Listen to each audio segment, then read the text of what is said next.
You need characters who will do that.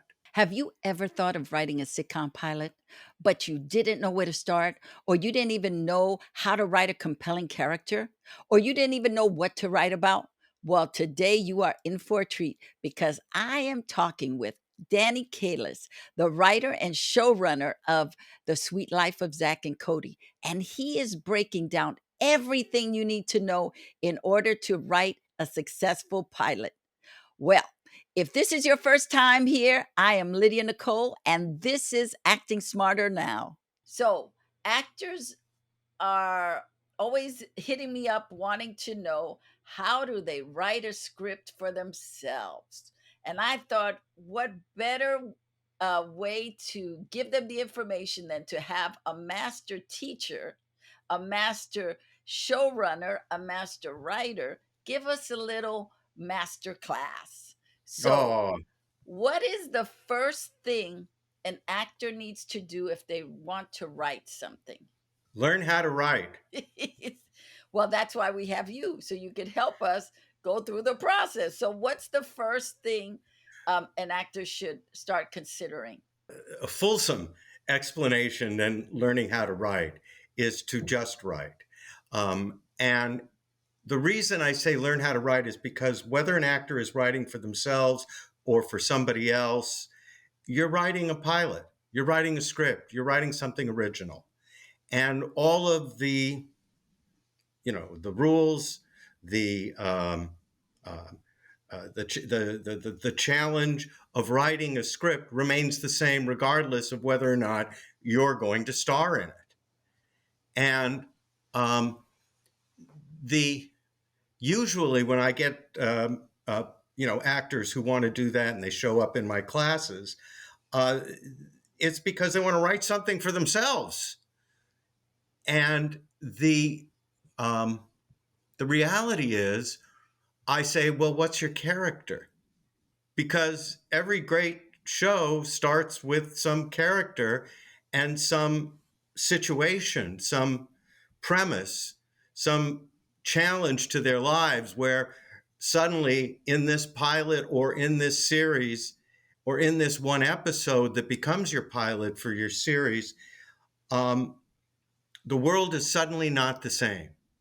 What makes this day different than any other day is how every story really begins in the act of storytelling, or the first act, if you will. And so, what that requires then is a character to react to deal with this challenge to their life. And that's why I say all the rules of writing apply. The only difference is you got to figure out what your character is. Who are you playing? So um, that's the first thing that I usually tell them. The second is something which, and I prepared for this question. The second thing is um, what you are writing about in terms of the theme or the premise of the piece has to be as strong as anything you would write for anyone else. So, what makes you and the situation you're writing for yourself unique? So, the series which inspired me to be a TV writer was, now tell me if you can see this, Michael, the original Dick Van Dyke Show. Oh my goodness. Can you see that? Yes, absolutely. Absolutely. Okay. So for those of you out there who do not know this show that's in black and white, it's a great show. It's probably one of the greatest half-hour comedies ever written. It's about a comedy writer who has a family and is the head writer on the biggest show on television, working for a bombastic boss, but with these incredibly funny and engaging, must-see characters as his writer's room. There's a neighbor, of course, and if you notice, some of your best and most famous series came off of this. Let me see, I have to look and see. There's Mary Tyler Moore, who had probably one of the greatest shows ever, written specifically for her. And the reason I know it was written for her is they called it the Mary Tyler Moore Show. But she came to fame as a character actress on the Dick Van Dyke Show. But you know, it wasn't really called the Dick Van Dyke Show when it started out.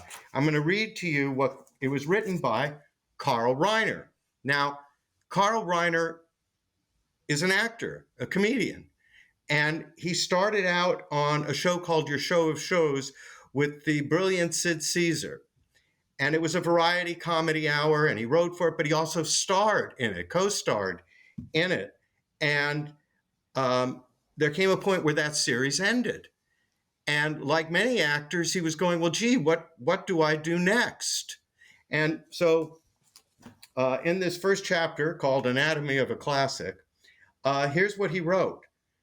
I remember exactly where it happened. It was on 96th Street by the East River in New York. I was driving my car downtown from New Rochelle, wondering, what ground do I stand on that no one else stands on? I thought, I'm an actor and a writer who worked on the Sid Caesar shows. That's a different milieu, the home life of a television show writer.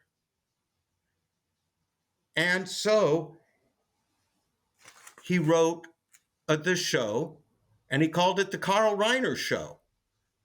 And he starred as Carl Reiner, a TV writer who has this regular home life in New Rochelle. And they tested the show, and it just died. It was terrible. It was awful. And that's when they said to Carl, you can't star in it.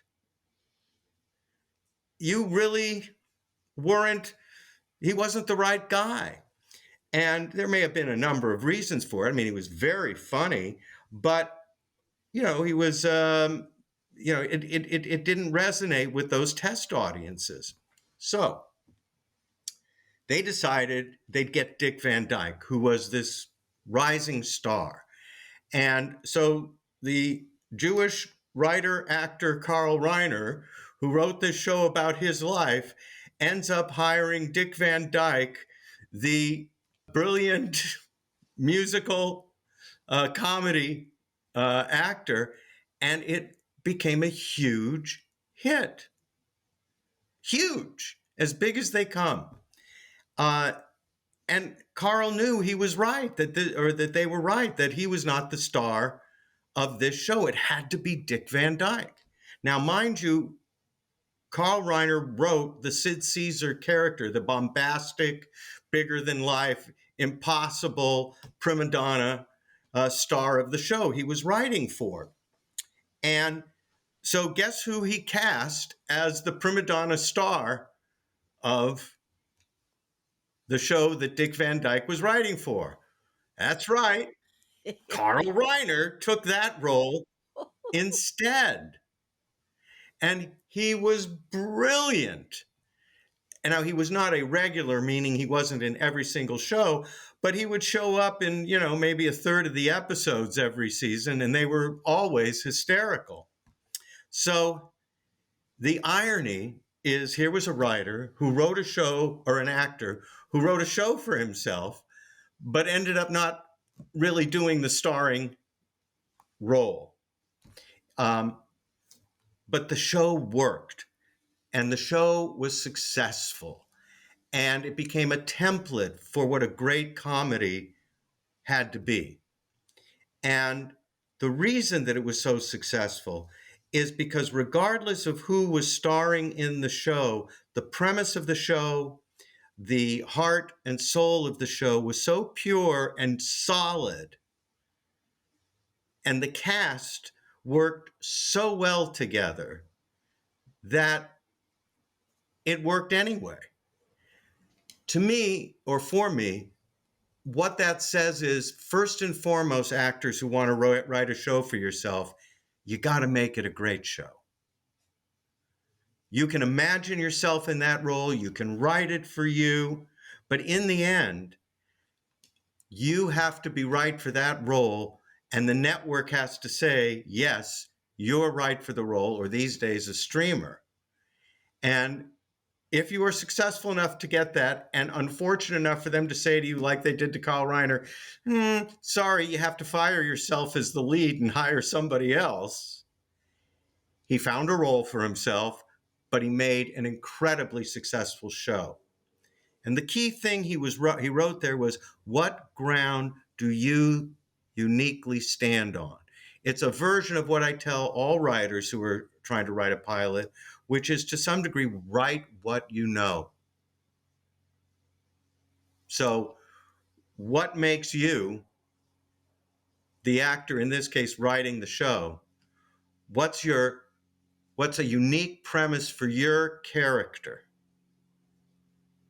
And that's the first step in writing a show for yourself.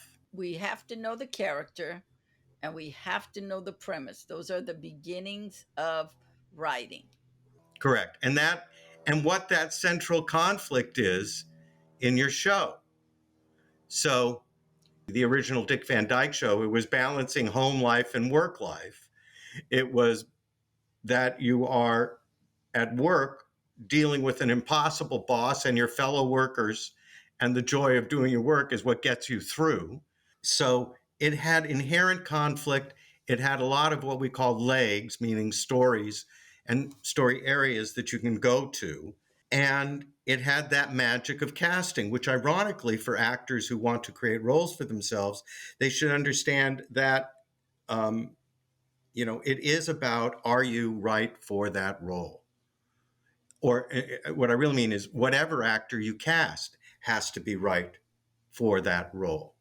It really is taking a look at what your character is and what your premise for your show is, and what that abiding conflict or active premise, in other words, is going to be. Now, let me ask you a question. Please. That premise, that conflict is recurring every week for TV. Is that would that be right? Because I'm thinking of when you were talking about Dick Van Dyke, I was thinking about Bewitch. That was a very similar concept in that you had the husband who went to work, he had a bombastic boss, but it was the home life of Bewitch who was causing all the havoc. And every week, if it wasn't some spell she did, it was her mother who did a spell, but it was a pretty weekly theme. They Some spell was cast, and then the whole show was how do you fix it? Yeah, that's a really great example, Lydia. That it's and I want to go one level deeper on Bewitched with you. What that show really was a show about a mixed marriage. He is immortal, and she is a witch. It stands in for everything from he's Jewish, she's, Catholic, to she's black and he's white. Any mixed marriage, and the meddling mother-in-law, played by the incredibly wonderful Agnes Moorehead. And again, these are old-time actors and old series, and well worth checking out for anybody who wants to be a writer and an actor.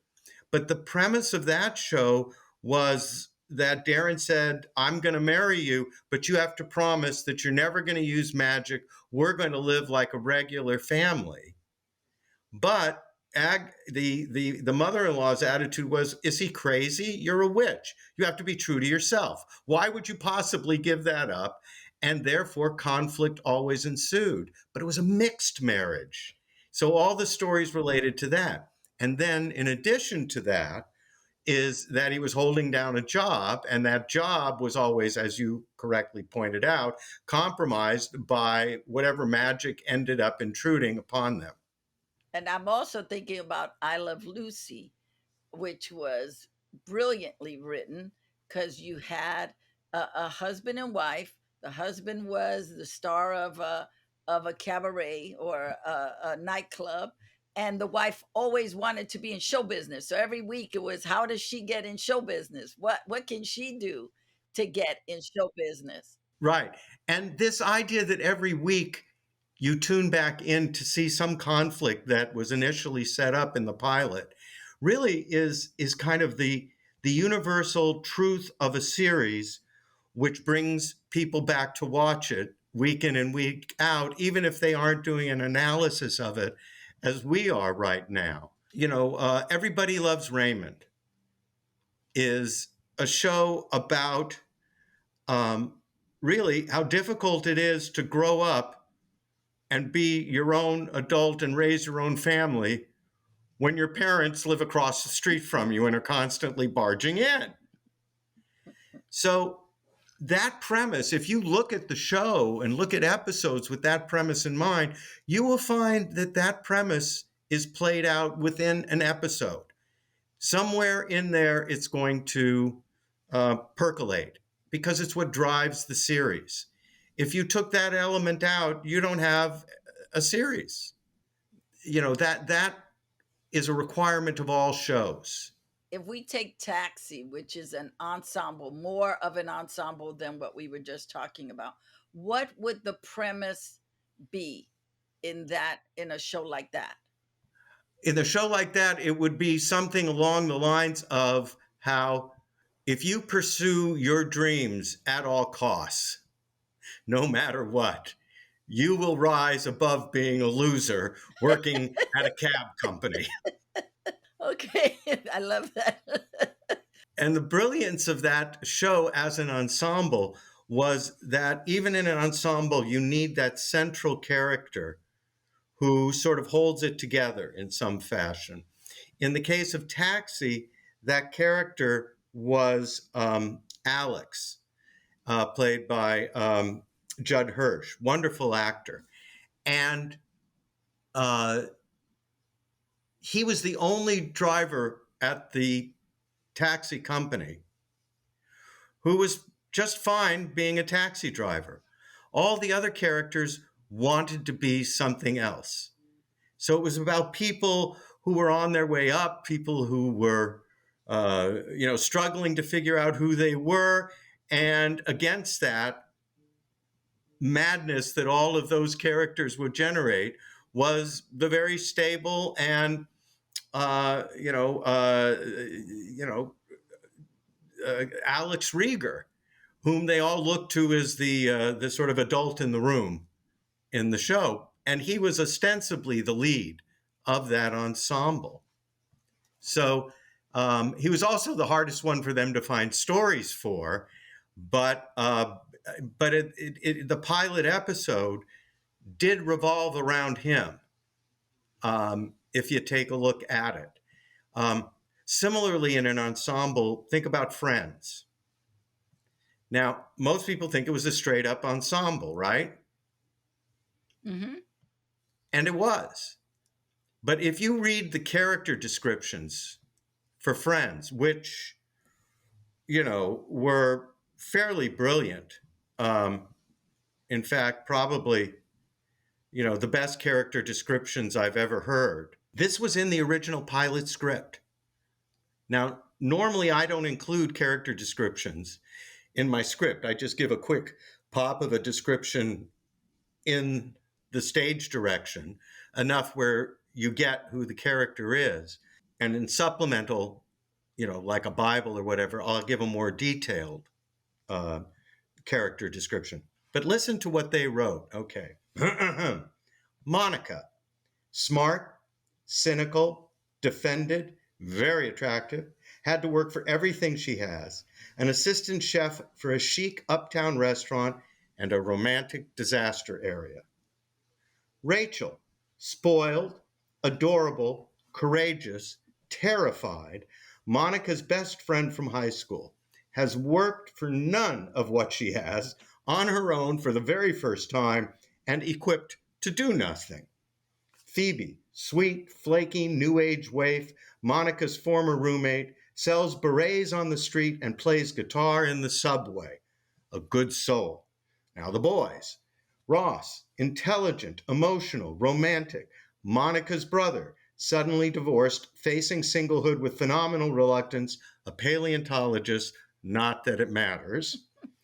Joey, handsome, macho, smug, lives across the hall from Monica and Rachel, wants to be an actor, actually wants to be Al Pacino, loves women, sports, women, New York, women, and most of all, Joey.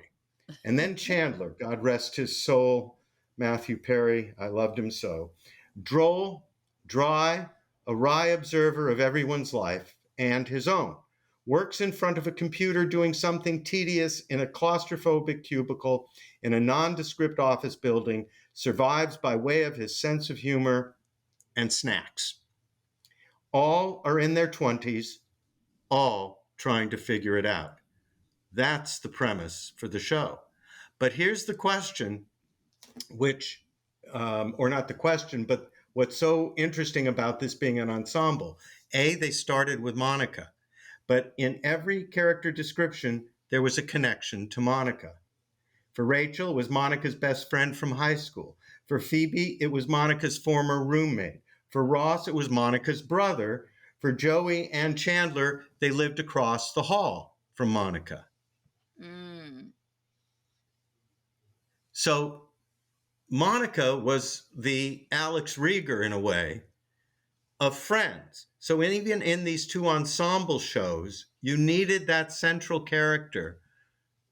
And the pilot episode revolved around her being this highly successful, up and coming chef, and the fact that she was a romantic disaster area. And it was a dating story for her. The other plot was that Rachel had left a wedding, runaway bride, and shows up at the coffee shop, seeing her old friend, moves in with her, and has to cut up her credit cards and start to be a real person on her own.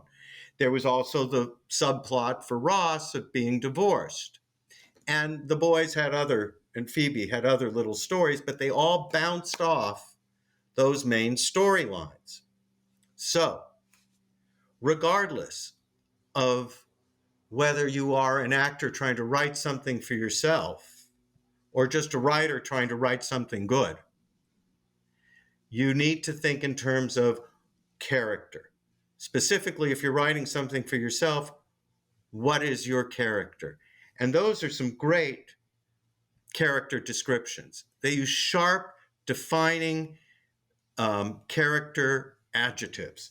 Monica, smart, cynical, defended, and a romantic disaster area. Rachel, spoiled, adorable, courageous, terrified. Look at the irony in there, even in the character description. All of which is what's going to give you stories to write about.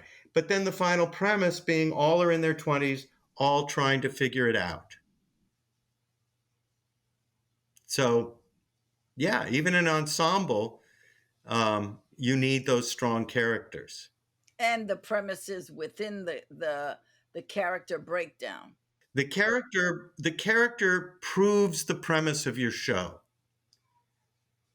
So if the premise of your show is, let's say, like in Everybody Loves Raymond, or, well, the better way to do it is let's take the classic Romeo and Juliet for a second. The premise of that drama, not comedy, is true love conquers all, even death. Well, that meant you needed a character. In fact, you needed two characters, Romeo and Juliet, who believed in and were in true love, right? Mm-hmm. You couldn't prove your premise that true love will conquer all, even death, without having that character, that innocence, that purity of heart. And then you couldn't have, jealousy, the jealous other, guy who was interested in Juliet, or the rivalry amongst arrogant families. Without those characters, you couldn't have your show. So what I would say to actors who want to write a show for themselves, A, what is your character that you're writing? B, what's the premise of your show that you're writing? And you better not neglect all the other characters, because without them, you have nobody for your character to relate to, bounce off of, and prove whatever the premise of your show may be, or play it out if proving a premise sounds a little odd. But to play it out, you need characters who will do that. Now I have a question. I'm writing the character, and then I'm writing the supporting players. 'Cause I'm thinking of Mary Tyler Moore. And Mary had the bombastic boss. Mary had the delusional Ted Knight, who it Right. was all about him. She The had the newscaster, Yeah, she had the writer Murray. Kevin McLeod, who was very stable. He seemed like he was Mr. Reason. Right. And then she had her crazy neighbors. The Yeah. She had anywhere between 1 to 3 neighbors rotating. It's like this. You can have the average number might be 6 leads, not leads, but main characters. You have other characters which maybe don't appear all the time, but are semi-regular. So who are your regular characters? Who are your semi-regular characters? Yes. Now in Mary, here's what's interesting. Again, remember she was a supporting character, the wife, on Dick Van Dyke. Now they're going to do a series called The Mary Tyler Moore Show about her. And what was the premise of The Mary Tyler Moore Show?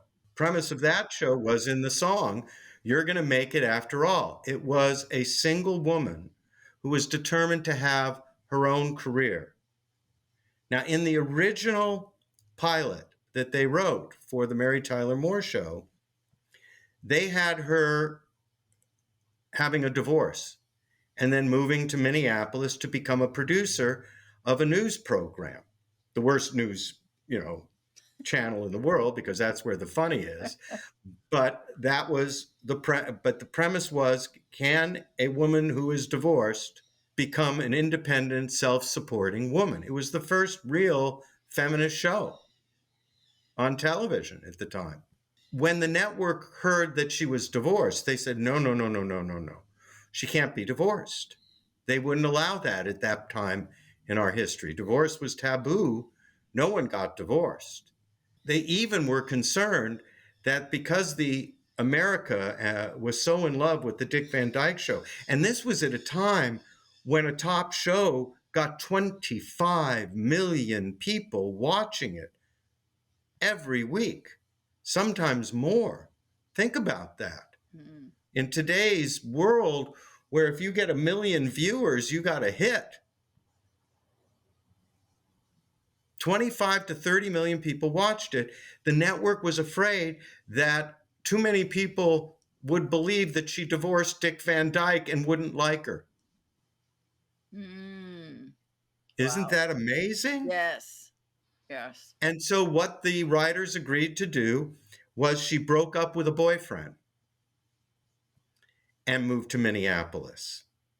And in the pilot episode, while you meet all these other characters and she applies for the job at the newsroom, and there's a brilliant interview scene between her and Ed Asner, who is the gruff, grumpy, cynical, sort of alcoholic boss that ran the newsroom.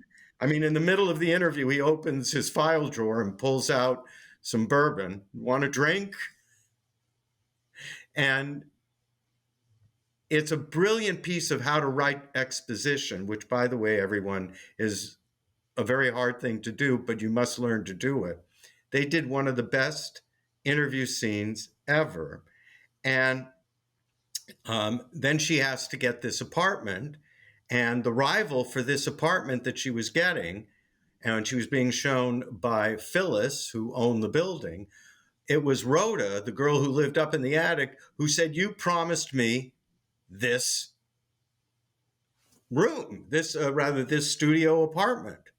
And she was, because she lived up in the attic, and she was furious. So she and Mary at first were, you got my apartment. They end up becoming friends. But look at all the conflict that's inherently set up here, all of which challenges this single girl in a world where you don't get divorced and you get married and you let the man have the career. That was about something.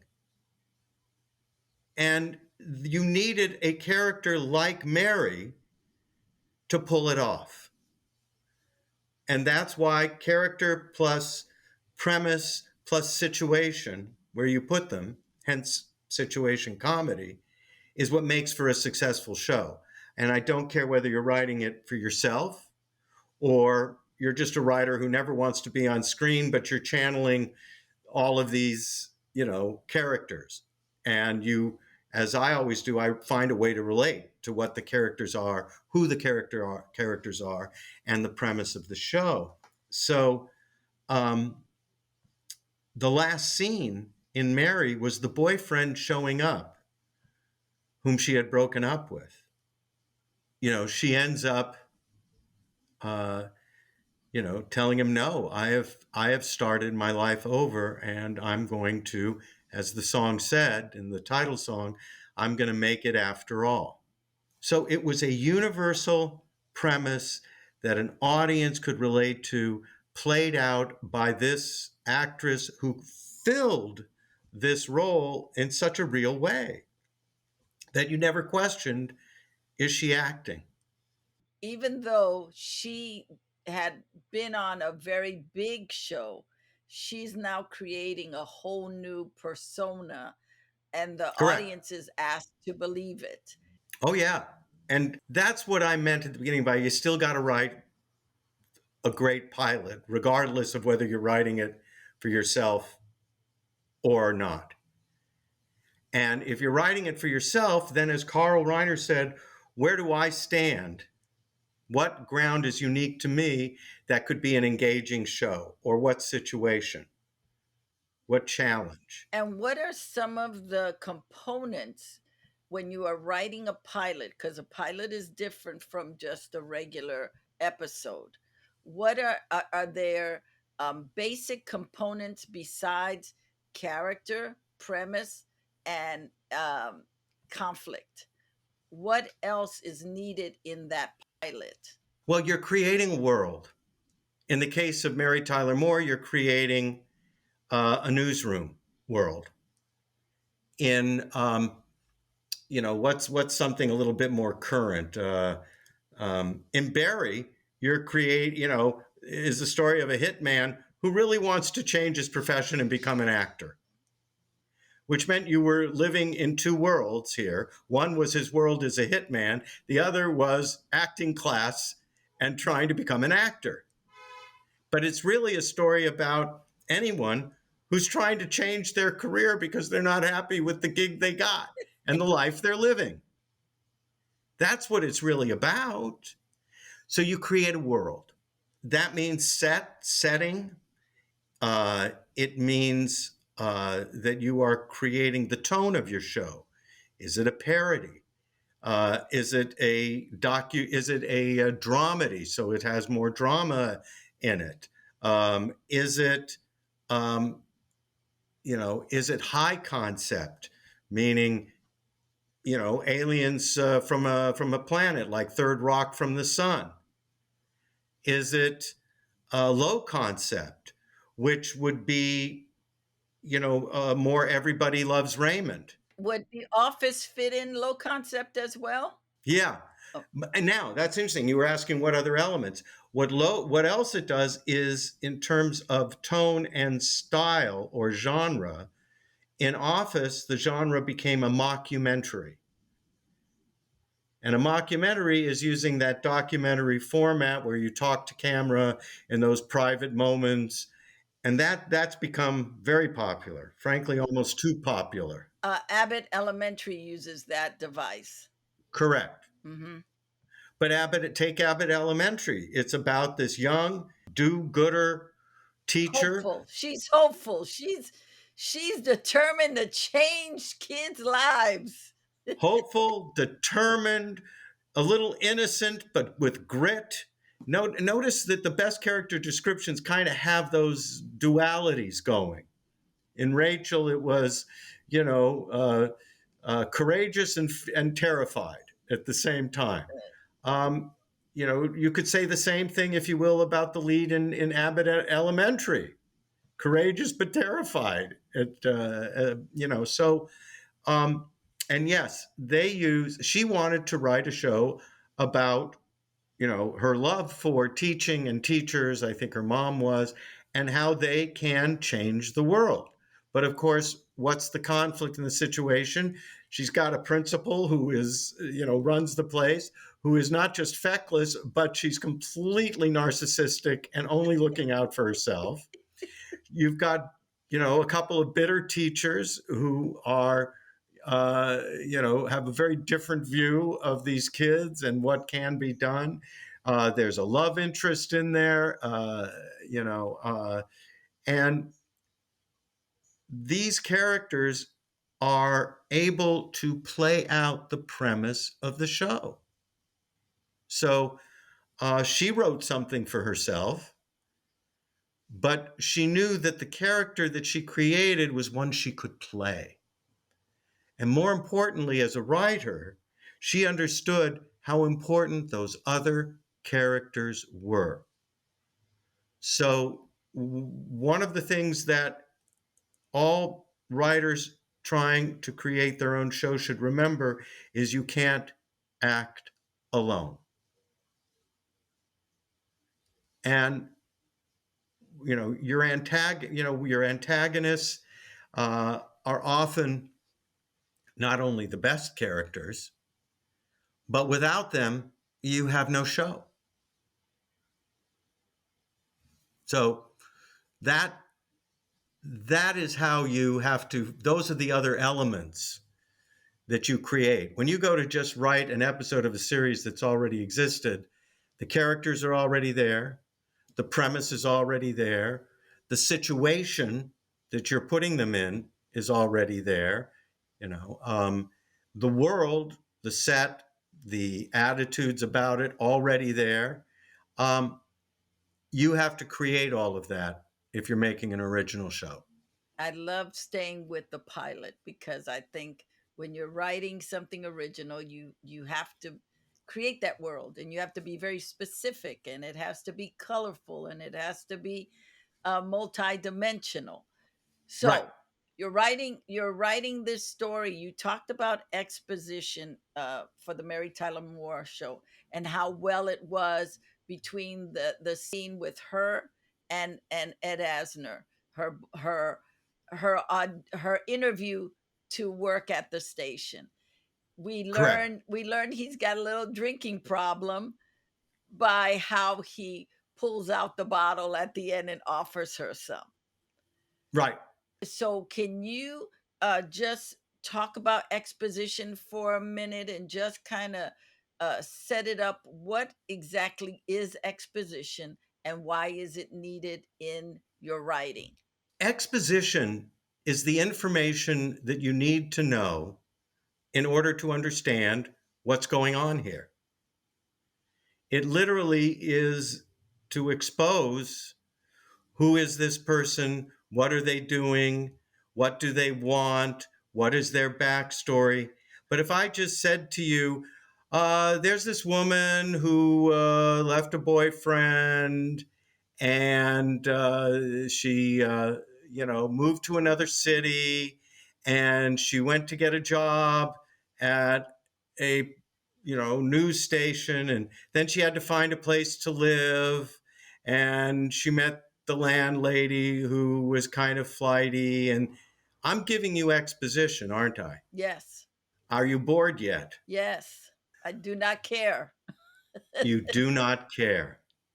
So exposition well done is that which is played out dramatically or comedically. And it's where you become engaged with the character in action as opposed to hearing. You're showing us instead of telling us, you're showing it. You are just Correct. showing it. Yes. You're showing it rather than telling me about it. And it is utterly necessary to have exposition. You don't want your audience lost. You want them engaged, and you want them to stick around to find out what happens next. Not only next within the episode, but I got to come back and see what happens to these people next week. So it is there was this whole. Have you ever heard the fresh fish sold here today No, story? no. Okay, this guy walks by, and it kind of in a way explains exposition, and um, in that there's a sign at a market, right, outdoors, and it says, and it's got on ice all this fish, and above it it says fresh fish sold here today, right? And this guy comes by and he looks at the sign, he looks at the grocer, and he says, you really don't need today, because we all know it's today. So he rips off the today, fresh fish sold here. Well, you really don't need here, because I mean, where else am I? I'm here. So he rips off here. Fresh fish sold. Well, you're a grocery store, so clearly you're not giving it away, right? So you don't need sold. Then it's fresh fish. And you go, well, I'm looking at the fish, so I don't need fish. And he tears off the fish and you're left with fresh. And he says, and if it wasn't fresh, it would stink to high heaven and nobody would buy it. So you don't need that either.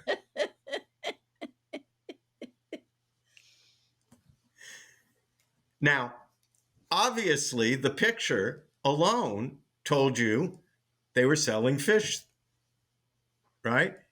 That's exposition taken too far to say, of course, you don't need it. But it kind of makes the point. How do you tell your story without telling us in a boring way all this stuff? And when you're writing exposition, the first thing is you ask yourself, well, do I need this little piece of exposition? Right? Then you say, well, instead of saying runaway bride, she's a runaway bride, like in Friends, you're at a coffee shop and this girl walks in dressed in a wedding gown. And that tells you runaway bride right away, or bride late for her wedding, or bride lost. But it tells you right away. And it's funny, the setup line for that entrance, if I recall, is Ross, who is now in the middle of a divorce, right? Now, how do they give you the exposition of that? I can't remember, but I do know what he said is, all I wanted is to find somebody to marry. I like being married. I just want to find someone to be married to. And then in walks Rachel in a wedding gown. And Chandler goes, oh my God, that's amazing. You just asked for it and it's there. Wait a minute. I want $1,000,000. And he looks at the door, but $1,000,000 doesn't walk in. That's a more clever way to do the exposition. And it's in active form. Now, another way to hide exposition that you need, I was talking to a fellow writer friend, and he worked on a show called Police Squad, which was a very broad parody of police procedural shows. And they have the detective walk into a room, and he's got to give these lines to explain about the missing person, and we don't know what happened to him, and there's so it was, and some backstory on it, like he was a jeweler, or he was this, some backstory that's needed to follow the rest of the plot. But how do you do it without it being boring and dry? And what he chose to do was, they're looking for the body, and as they're talking about it, in the background, you see two legs swinging back and forth behind him, because the guy is hung and he's swinging back and forth. Now, I'm laughing because of the situation, but I'm also hearing all that exposition at the same time. Mm-hmm. So we have character, we have premise, we have situation, and we have exposition in the pilot. Um, we also have uh, supporting cast or part of the ensemble. Correct. What else do we need? Oh, well, a streaming service to put it on. Okay. That'll buy it. Um, Yeah, in terms of what you need is you need to be able to pitch the story, the plot, and the plot is contains the story beats that move your story forward. I love that we're using, but I hope your audience doesn't mind, one of the oldie but goodies, which was Mary Tyler Moore. You know, you the story, the plot you're telling is she arrives in Minneapolis looking for an apartment because she's moved there. And so all the exposition is coming out as she's looking at her new apartment with Phyllis, the landlord. So it comes out in the moment of looking at this apartment. But what the scene is really about is when they open the beautiful window, there's Rhoda, who lives upstairs in a tree, shaking her fist, saying, "That's my apartment. You're in my apartment." Okay? So then she has to go for the interview scene. And now she does the interview with and meets the other characters at the station, and has this really awkward and difficult interview, and doesn't know if she's going to get the job or not, and is having doubts about being able to deal with somebody like Lou, this character who interviewed her. And at the end, she is confronted by her ex-boyfriend who wants her to come back. And she has to say, no, I'm going to take a risk, even though things don't look so good for me right now. So those are the broad beginning, middle, and end. So in short, you need to create your story that plays out the premise of your show using this wonderful character that you have created. You need a good story. Now you've got this great pilot. With that pilot, you had mentioned the Bible before. Uh, so you've written your pilot. You have the great character. You have the great uh, supporting cast or your ensemble. You have the situation. You have the premise. Am I right? Premise, situation. And then you need that great story. You need the plot, a beginning, middle, and end.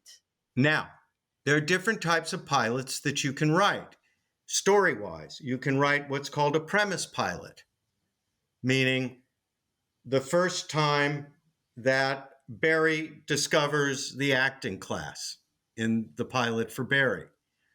That changed his life when he saw that, walked in on that acting class.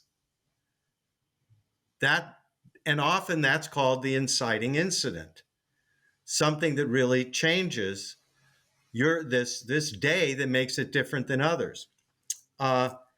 And that would be more of a premise pilot.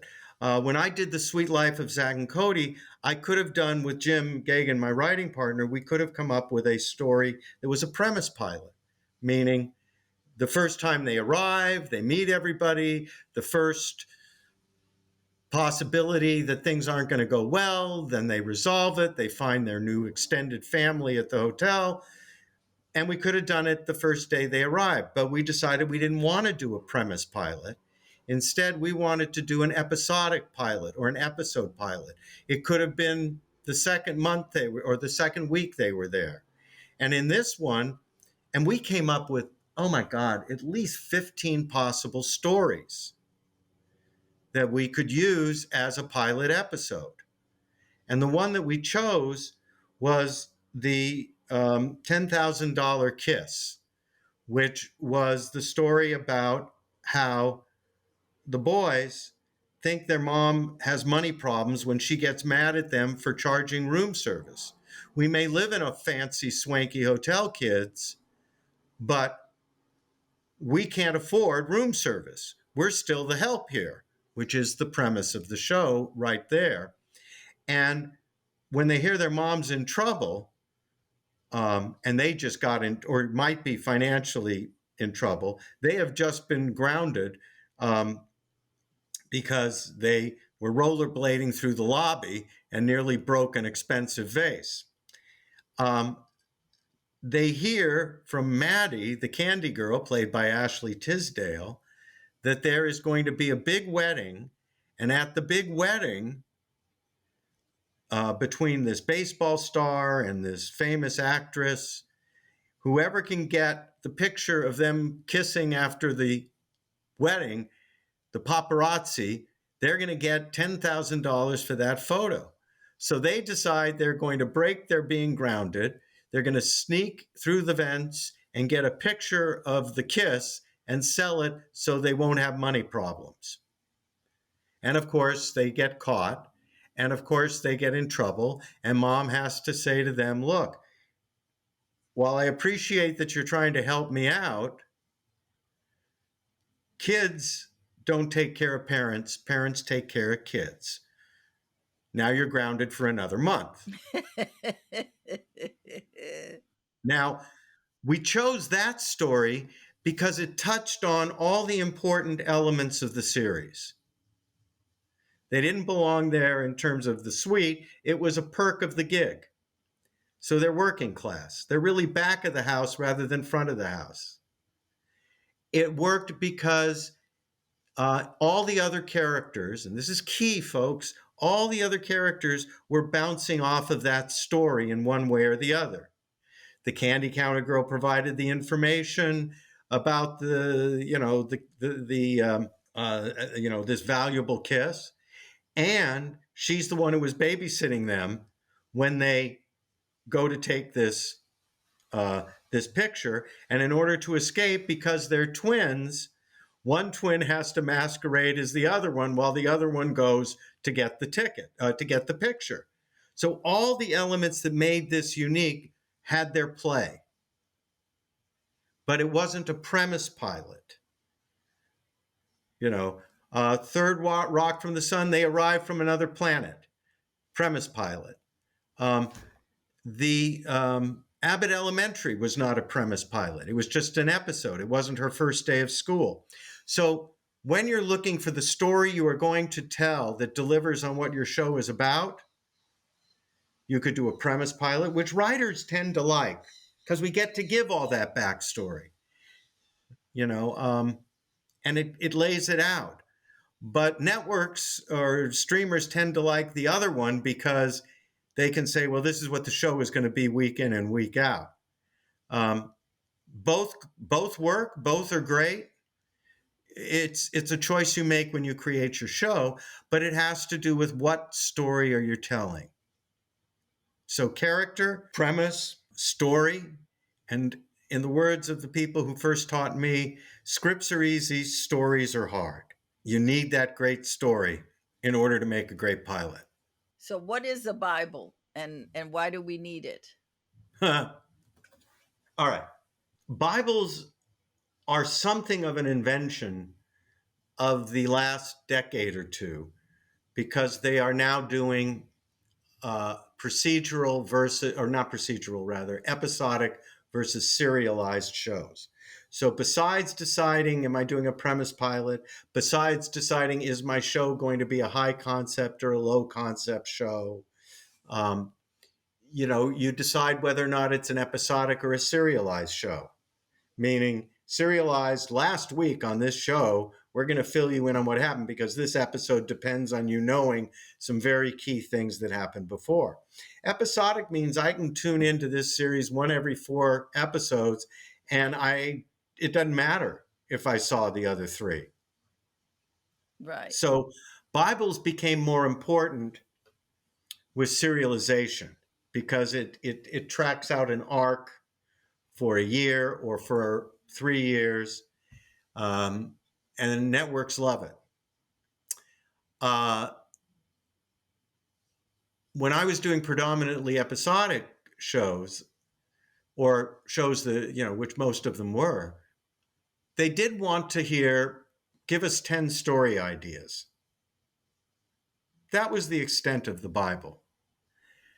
There would be some question about is there an arc to the season or to the character's growth? And we would look to give them something of that. But today, boy, they're teaching whole classes on how to write Bibles. And quite honestly, here's what I tell people who take my class, who have taken Bible writing classes, and they walk in, and I say to them, look, folks, you only have the pilot. You don't make a good pilot, we're never going to see any of all that other stuff. It's more of a sales tool, but necessary if you're writing a serialized show. And it is something that networks and streamers, like. And I do too. But honestly, if I can pitch you 5, 6 episodes for my series and you're hooked on those stories, what more do you really need? But networks and studios, they want more. What are some mistakes that first time writers make? And I'm thinking specifically actors, when they are working on a pilot. What have you noticed are some common mistakes that they make? I know you talked about the actor needs to, if they're writing for themselves, they have to make sure that they fit the character that they are writing about. That's correct. Now, I want to quickly point out the absolute flood of shows that star stand-up comics. Networks and studios loved stand-up comics. And the reason is the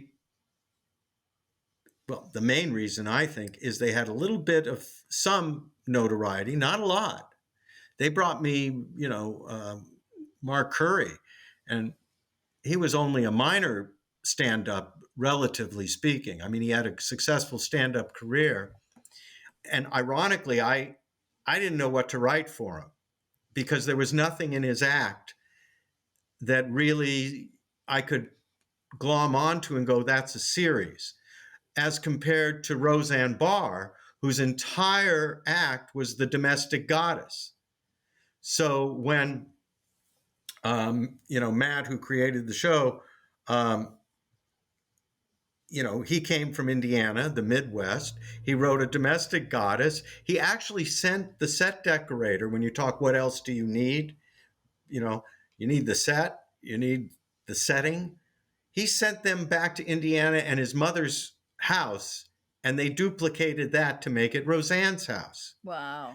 Because he was writing about that working class family that he came from. But he was given this stand-up, this star, if you will. She was a terrible actress. But what she had was a persona. And she had an attitude, which was the domestic goddess act. I think one of my favorite jokes was, why is it that all men think that your uterus is a divining rod? Honey, I can't find my keys. Honey, I can't find my wallet. What do you think my uterus is, a divining rod? That gave a character that Matt could write, and that created a whole series, and still going to this day with the Connors.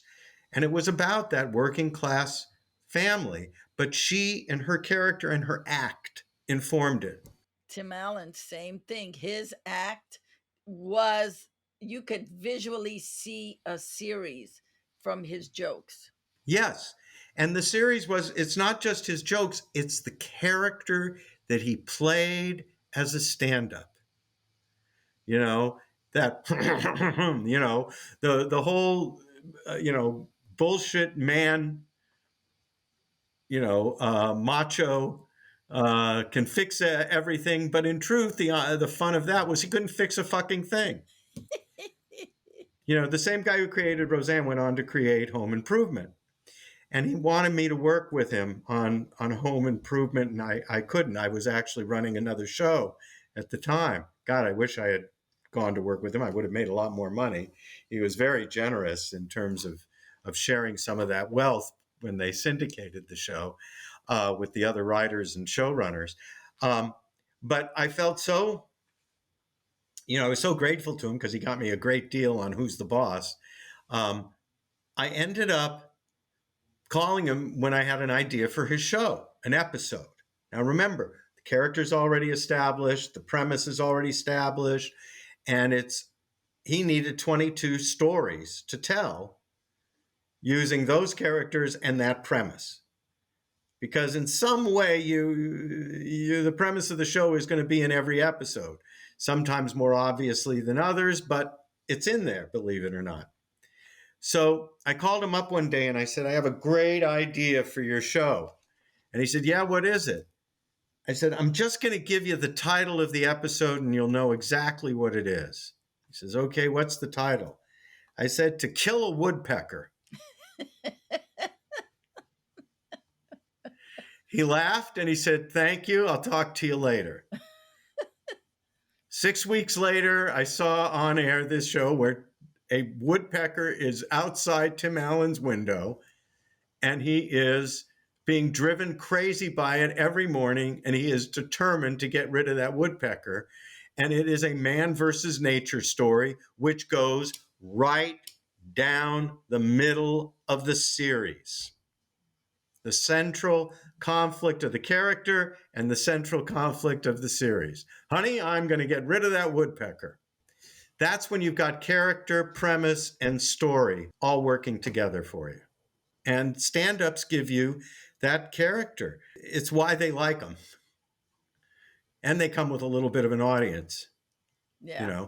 And in the case of Mark Curry, the guy who did end up creating the show, I was brought in later to further develop it and keep it on the air. He found a way to do it. He decided he was going to do a version of Three's Company and have Mark Curry living with two other girls and former basketball star who becomes a coach. And I thought, okay, that's it. That's a solid enough premise. And anyway, so you've got to see that as a writer. And so if you're an actor writing for yourself, you got to see it for yourself. I mean, it has to be very strong, and you gotta tell a great story. Yes. Because you could have a great character, but not have a premise, and not have a situation, and not have a story. If you have those things, you can write a show. Absolutely true. Cosby. We all remember Cosby. And the Bill Cosby show saved sitcoms, saved them. They were on the way out. Cheers was the lowest rated show at the time. And NBC wanted to do Cosby, and they went to these writers, Ed Weinberger and Michael Leeson, who worked on, Mary Tyler Moore, who worked on Taxi. These were top of the line writer producers. And Bill Cosby had a couple of lame ass tries to do pilots, and they always failed.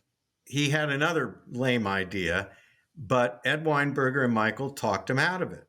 They said, you just wrote a book about fatherhood, and you should do a family sitcom which exploits those stories that you told in your book, as well as those stories that you would tell in your stand-up. That became the premise for the Cosby Show, not the one he originally wanted to do, but the one that these writers came in and said, this is a better series for you and where you are in your life right now. So,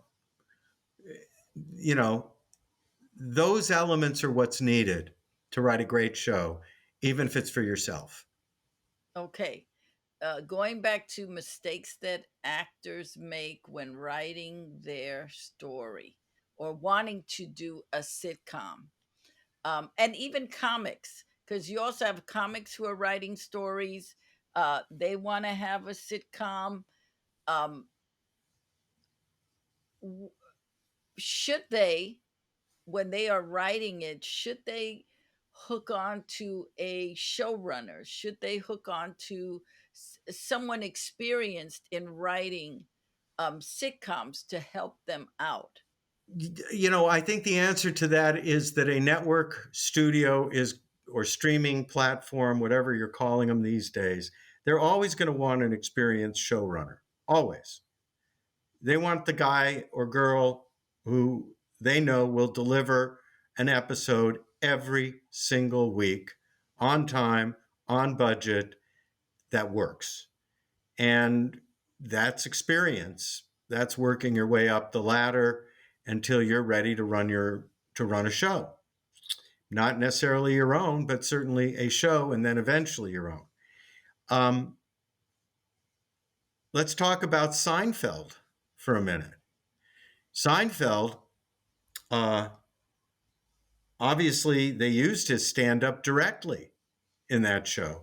But you may have noticed after the first year, they stopped doing his stand up routines. Why? Because that's not where the show lived. Where the show lived was amongst these, you know, four, misanthropic uh, characters who were completely self involved, and yet they relied on each other. And when they would say it wasn't about anything, no, Jerry and Larry were very clear that that was their joke within their show, that it was a show about nothing. It was about these characters and surviving in New York and surviving their own self centeredness. In that first year, they assigned Larry a guy I knew, Gary Gilbert, very good writer who had run a show. And they said, work with him because you need to know how to do this. And after the first year, maybe even less, I think Gary just couldn't connect to the show. And maybe even halfway through, he said he was out of there. And Larry said, I can do this. He had learned enough about what it took to run a show that after that first year that he was able to take it over. And they always surrounded him with good, solid people. So it just got stronger and stronger. But the show evolved. It started to become a little bit different than the Jerry Seinfeld Chronicles, where they would do bookends of him on stage, because it was what was happening in between the bookends that worked. And oh, by the way, stand-up comedy never works as well on TV, unless it's one of the late night shows, as it does when you're seeing it live. So in the case of Seinfeld, yes, even there, they needed a showrunner before Larry was ready to run his own show.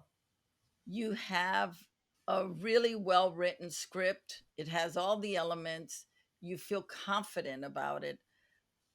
What's the next step? The next step is to get somebody who to read it, who can get it to someone else who can read it, who can get it to someone who can maybe buy it. Do you go to an agent first, a manager? Do you go to a producer? Is there a simple way, or it's whatever works? It's whatever works. I mean, obviously, if you can get an agent to read your script and the agent responds to it, that's the way to do it. When I've had young writers come in and work with me, and I've even optioned some of their stuff because I, A, have helped them with it, and B, I think they're good. And there's been a half a dozen whom I've hooked up with agents, and then they've gotten jobs and they're working. So whether you get it to an agent or a manager or somebody who knows an agent or a manager or somebody who knows a development executive, that's how you're going to get it done. But in the standard format, you try to get it to an agent or a manager. These days, I think, and this is me now sort of saying as I understand it, because it was different when I was starting out, they have contests, they have writers' workshops with studios. There are different programs like that where you can potentially get Yeah, they have discovered. fellowships. That's it. You have this great script.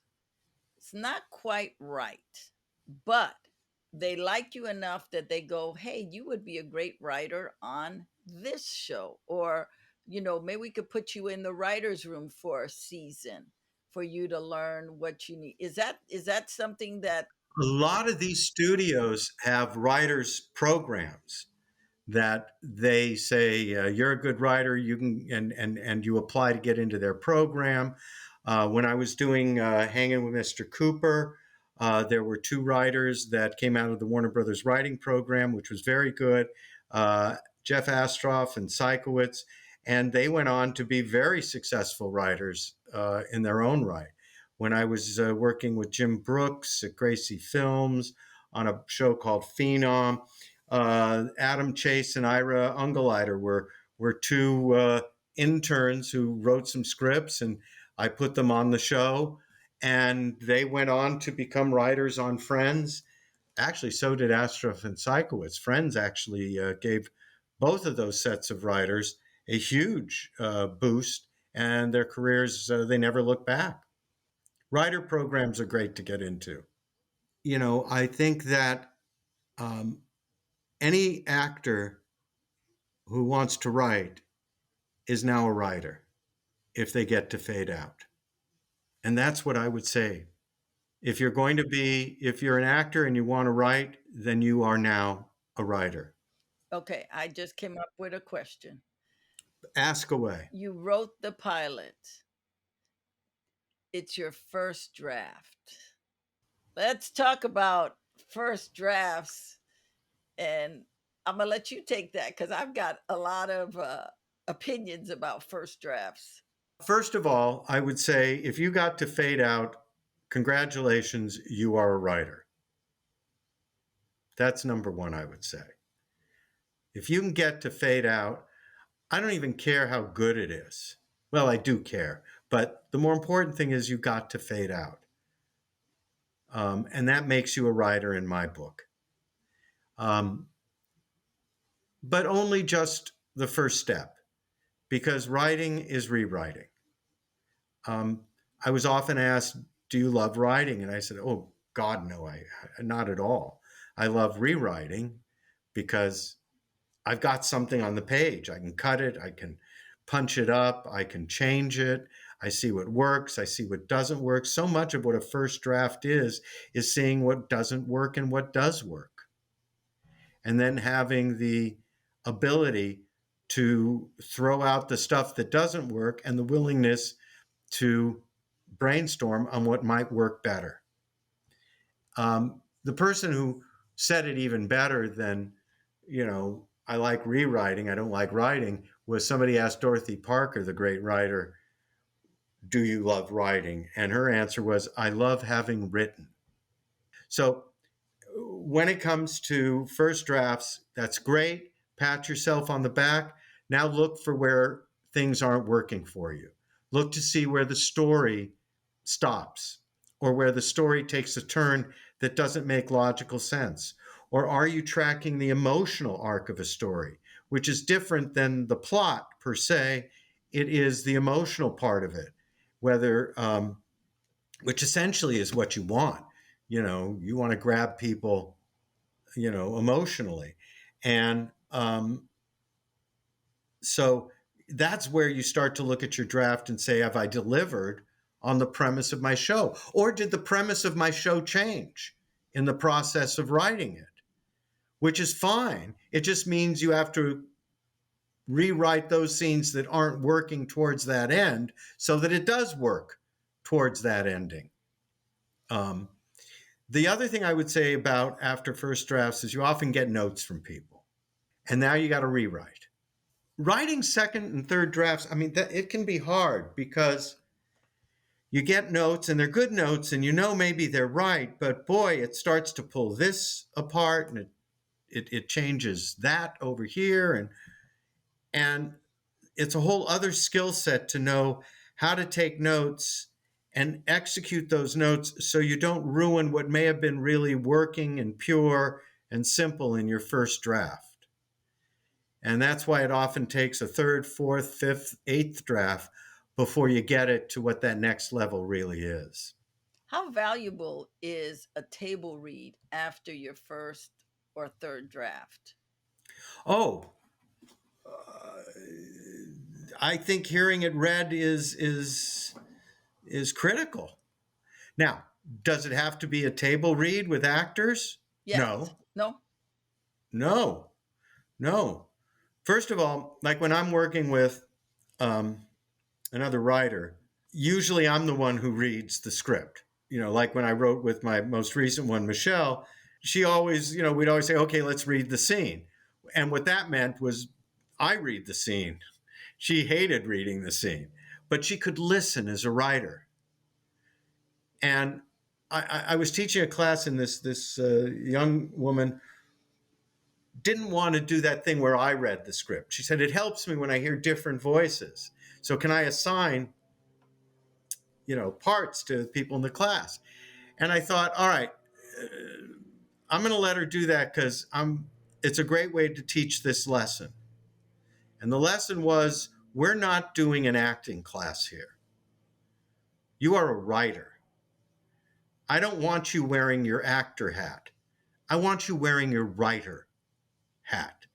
And if you're performing, you are not you are not in your writer head. You're not listening. You're not making notes. You're you're waiting for your next line. Am I going to read it right? So we did. And the only person, because Michelle was helping out in this class, who said, I ain't going to read a part, was Michelle. I said, good. You're going to be the only writer. Watch what happens, folks. So we did. Everybody read their lines. And I said to the writer, I said, who also read lines, I said, okay, tell me what you think was wrong or what needs to be improved or what was even right in this thing. And she said, well, I still think it needs this and that. She really had no further input than she did before we read it. And then I said, well, let's see, what did you think? And I asked Nicole, and she said, well, I thought this line I read, I wasn't quite sure if I should do it this way or what you meant. And nobody else could really make overall comments about the script or what was working and not working. And she had me read stage directions. So instead of me reading the whole thing where I can focus on the whole thing, I had to go, well, when do I pop in next? Same thing. And I said, let's see what Michelle has to say. And Michelle had overall notes. She had specific notes on lines. And I said, this is why we don't assign parts in a writer's room to read it. Because I'm not paying you in a writer's room to be an actor. I'm paying you to be a writer. And that means a different head when you're listening. So, yes, I absolutely support doing a reading as long as you, the writer, are not participating. Yes. Yes. No, Absolutely. that makes a lot of sense because you can't take it in the same way because Right. you're on performance. You're in performance mode. It's Right. that you just brought up um a wonderful subject, and that is, what caps are you wearing? If you're an actor and you are writing, you gotta keep that actor hat off until you have really written the piece.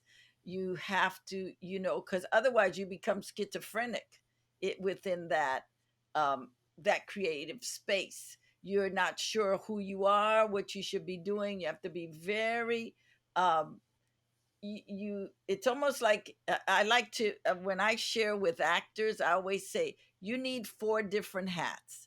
If you're going to be the producer, if you're going to be the director, the writer, and the actor, we need to know who you are at that moment.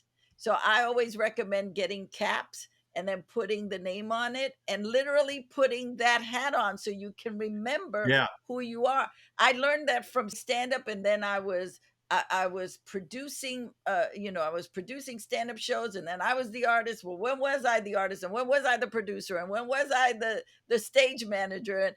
And it is so harmful for you, the creative, to have to perform when you are still wearing a different hat. So I Yes. love that you brought that up. Yeah. When you're a writer, you are acting all the parts. They're coming from you. You know, when you look at a script,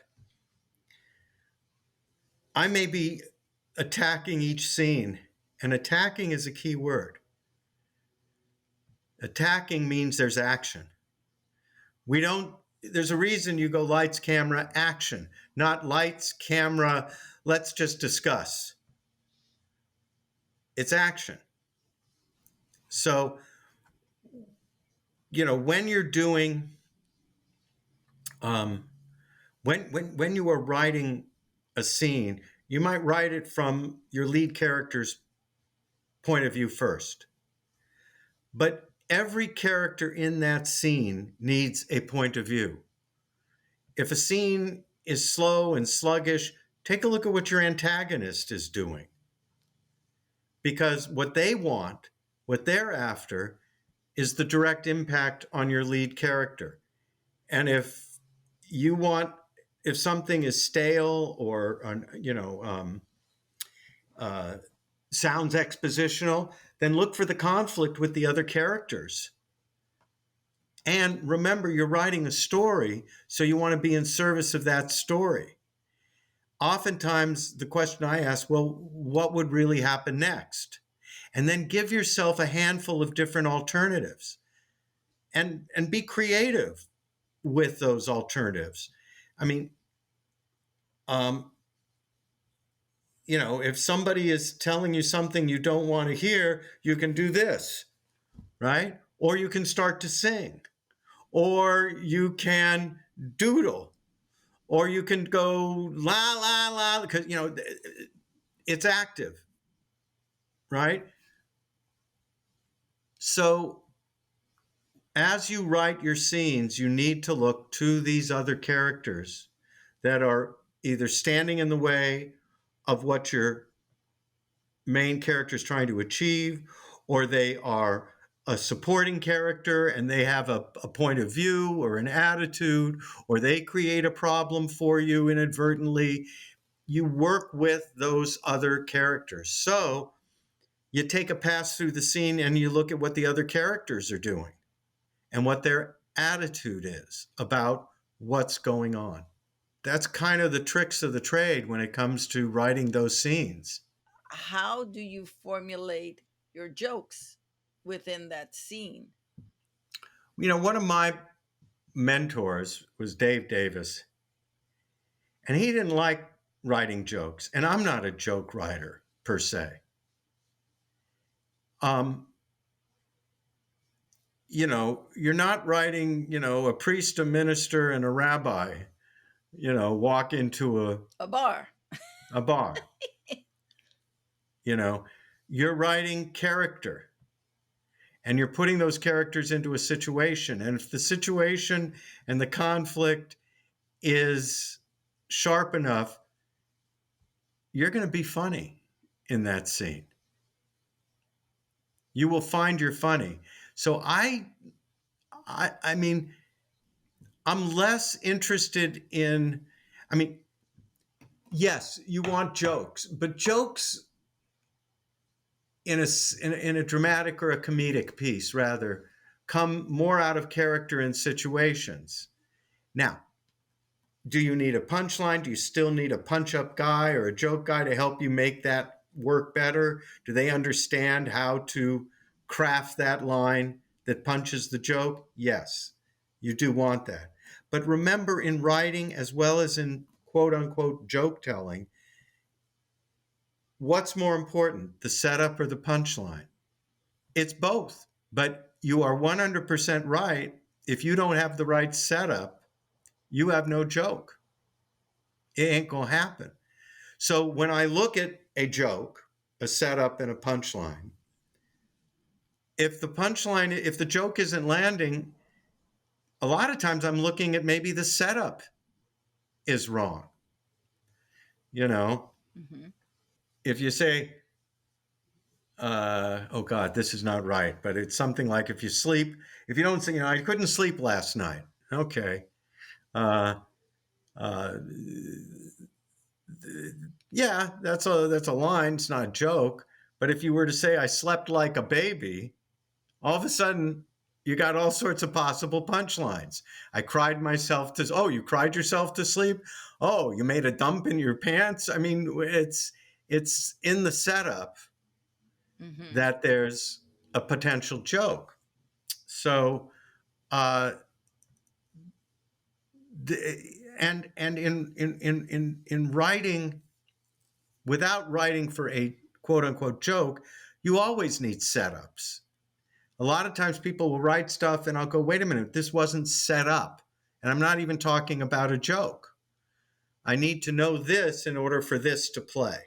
When you set up a scene, you have to earn the payoff. Yes. And more often than not, it's knowing what is that scene about and how does that scene move the story forward. Because if that scene doesn't move the story forward and it's just got a funny thing in it, I guarantee you that scene's going to get cut. Because if I can cut that scene and I don't lose anything in the story by cutting that scene, that's telling me something. Story is so important because if you're just doing joke, set up joke, set up joke, set up joke, the first time or second time that the joke doesn't land, your audience goes, turn the channel. But if you've got a story that they're tracking, they're going to stick around to find out what happens with that story and give them a couple of jokes. But the idea that jokes come out of character, the best ones, as opposed to watching a stand-up work, is really key to good writing. Well, great stand-ups tell stories. And to that end, here's an example of what I think does that, and I also use in class sometimes. Um, a faith healer comes to this small Midwestern town. Now, I've given you a character, I've given you a setting. Faith healer comes to this Midwestern town and sets up a tent. And he calls all of these sinners to the tent. They all and the town folks show up, and it gets to that part in the in the show where he says, "Now, for all of you out there who want God's healing hand, please come forward and ask for his help." And this old woman hobbles up on two crutches. And he says, "Tell me, madam, what is your name and what would you like God to do for you?" And she said, "My name is Mrs. Smith. And I have been stuck using these crutches for decades. I want God to heal me so I don't have to use these crutches." And he says, "Well, you go behind that curtain over there and you pray for God's help." And she walks over there on or hobbles over on her crutches and reveals this little boy behind her. And he says, "Little boy, why are you here?" And he says, "My name is Samuel and I've got this terrible lisp. And everybody makes fun of me." He said, "Well, Samuel, you go behind that curtain and you pray for God's healing hand." And he does.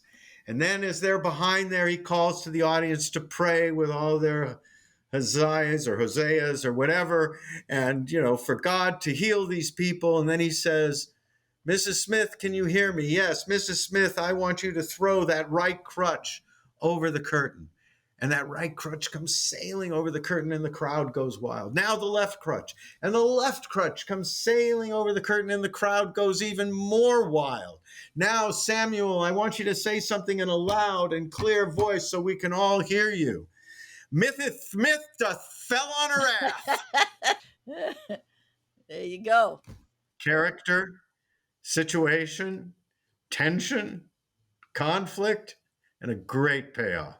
And it says something about faith healers. Yes. Well, that one says something about that faith healer. Ah, it says it does. You are absolutely correct. And, that's in a microcosm. You know, it's not a setup punchline, it's a whole character piece. Mm-hmm. And it needs all that setup to get to the punch. Mm-hmm. Mm-hmm. So there's no question that I give scripts to my funny stand-up guys and joke writers to punch it up. And that's because they can take a line. I'll give you an example. In the pilot that I did for Smart Guy, the opening scene is a bus pulling up in front of a high school. The doors open, and a tall high school kid comes out, followed by another high school kid that fills the frame, followed by the top of a kid's head, and then followed by a tall high school kid. You pull wide, and you see that it's an 11-year-old kid who's gotten off of the bus. And a cheerleader gets off and looks down at him and says, "Little boy, did you get on the wrong bus?" And he says, "Nope, I go to school here." So now we're looking for punch up. And one of the guys I gave the script to gave me the line, "See you at the prom." So now, are you lost? Nope, I go to school here. See you at the prom. That's what a punch up guy gave me. I didn't have "see you at the prom." I had everything else, but that just made it a little bit better. Mm-hmm. And I didn't get that line until we had already read the script and saw a run through. So that's how punch up guys really, really help make a difference. Go ahead. But it came out of character, the joke. Mm-hmm. Anything So else that the actor needs to know before we send them off to write their pilot?